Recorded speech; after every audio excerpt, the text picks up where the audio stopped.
What's good, YouTube? It's Judah Champ here. I'm here with another video, and this is like such a futuristic video for me because dating back to 2015. If anybody doesn't know, I'm a Duke fan, but just dating back to 2015 and just seeing Jahlil Okafor play at Duke, I thought he was a very promising player that was just going to come into the league and dominate. And I was one of those guys that was saying, because it was one of those wars between who was going to be the best big man in the draft, and it was between Okafor and Karl Anthony Towns. But I was one of the guys that was saying, Okafor would have the better career.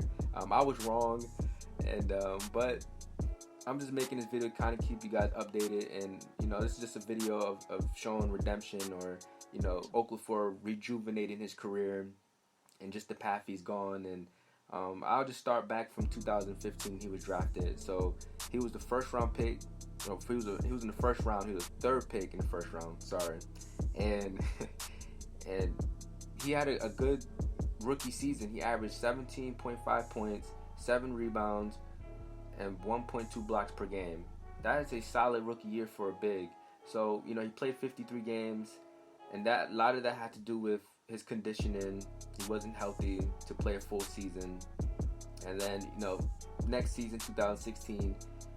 His numbers start to diminish a little bit. He averaged 11 points, 4 rebounds, and 1 block a game. And then 2017, his numbers start to decline.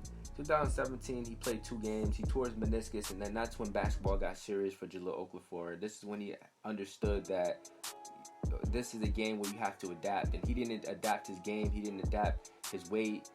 He didn't really understand the pace of the game of basketball, and he lost a lot of, I would say he lost a lot of confidence in his game because he wasn't taking care of his body. He knew it, and a lot of people were criticizing him for it.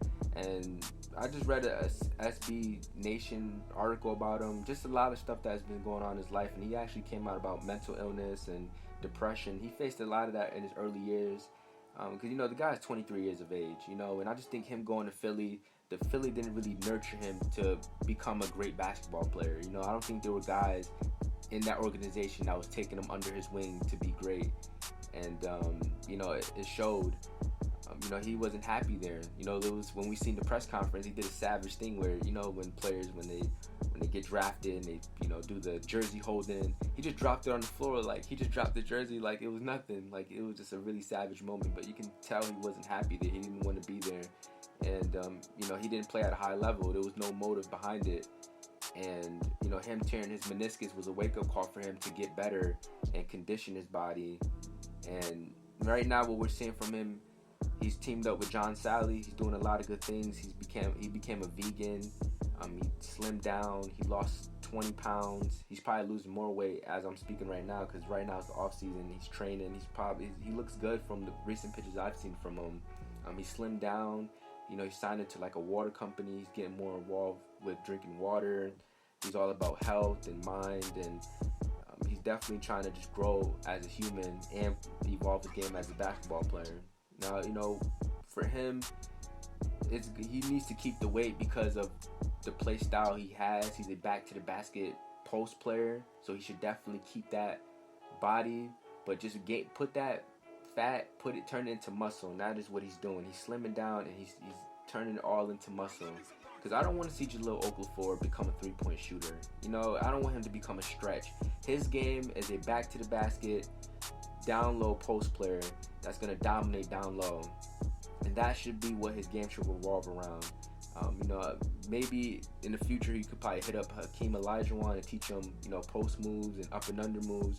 That would be definitely great. But I think the path of what he's going at, of slimming down, turning all his weight into muscle, he's on the right path. He's doing all the right things. He's vegan.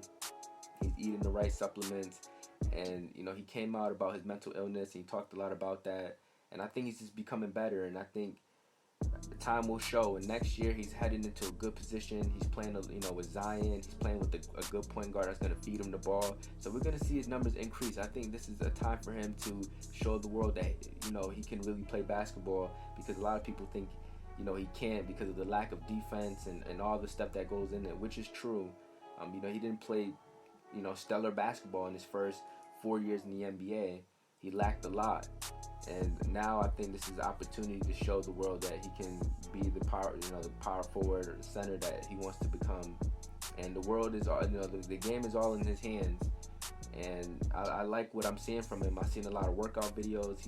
He's slowly developing a jump shot. Again, he shouldn't be taking threes, but a good mid-range, a good midi will be cool for him if he is to develop that. But we would mainly like to see him be a post-up player, just because of him being 6'11", 250 pounds. I mean, he was about 280, but, they're saying he slimmed down. So I'm just going to just round it out. He's probably around 250 right now.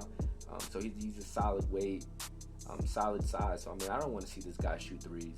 But he's on the right path, and the Pelicans took a really good chance with him. And he's doing all the right things. And good thing he's in New Orleans. I heard they had the best vegan places there. So he's going to really enjoy the food there. He's really going to enjoy himself. But I definitely want to see his numbers increase. Last year he averaged 15 minutes. So hopefully his minutes will go up with the Pelicans. And I'm projecting him to start. They have Jason Hayes, a young rookie out of Texas. But I think he's probably going to take the backseat. Derek Favors, he might play power forward, or I don't know what his situation is. But I just hope that the Pelicans, they signed him for 2 years. So, try to use this as a social experiment. Try to see what he can really do on the court. And I think he's going to prove himself a lot. The back to the basket post-up player. And that's what he needs to stick with. That is his game. And he's doing a lot of good things, man. So I'm just keeping you guys updated. He's in a better place. And again, he's only 23 years of age. He still has a lot to progress. And he's in a new situation, a team he really wants to play for, and he's motivated. He's working really hard to get back to, the player he was at least his rookie year. That was probably his best year since. So, just giving you guys an update on Jahlil Okafor, and I'm gonna kind of keep doing these type of videos on certain players that that are rejuvenating their career. So if you like this type of content, please subscribe and tell me what you guys think of Jahlil Okafor. Do you think he's gonna have his best career in New Orleans? Do you think his numbers are gonna go up?